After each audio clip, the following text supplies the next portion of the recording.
کسی ایک کی نہیں، سب کی ہے یہ کہانی۔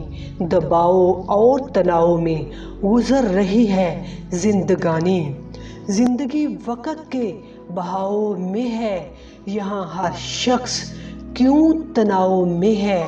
ہم نے لگایا پانی پہ الزام، پر یہ نہ دیکھا چیت تو ناؤ میں ہے۔ دوست لوگ برائی کریں تو تم دکھی ہو جاؤ، لوگ تعریف کریں تو تم خوش ہو جاؤ، تو سمجھ لینا تم نے خود کو وہ کھٹ پتلی بنا لیا ہے جس کا دکھ اور سکھ دوسروں کے ہاتھ میں ہے۔ اس لیے اگر زندگی میں خوش رہنا چاہتے ہو تو لوگوں کی باتوں کو کبھی دل پر نہ لینا۔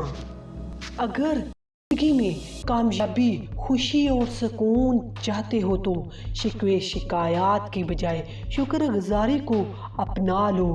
اگر تم سمجھتے ہو کہ تم تنہا ہو تو تنہائی کو گلے لگاؤ اور اس عمل میں اپنی تشکیل دوبارہ کرو۔ منفی لوگوں کو اپنی زندگی سے نکال دو اور اپنے خیالات پر قابو رکھو۔ جو ہنر آپ سیکھنا چاہتے ہو اس پر پوری محنت لگا دو۔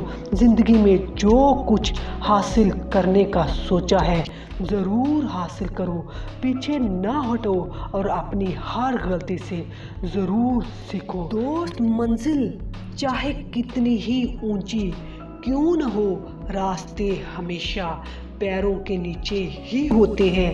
منزل تو ملے گی بھٹک کر ہی سہی، گمراہ تو وہ ہے جو گھر سے نکلے ہی نہیں۔ دوستو، اگر آپ بھی کامیابی چاہتے ہو، اگر آپ بھی اپنی منزل کو حاصل کرنا چاہتے ہو تو یہ چینل صرف آپ کے لیے ہے۔ اس چینل کو سبسکرائب کر لیں اور بیل آئیکن کو پریس کر دیں۔ بہت شکریہ۔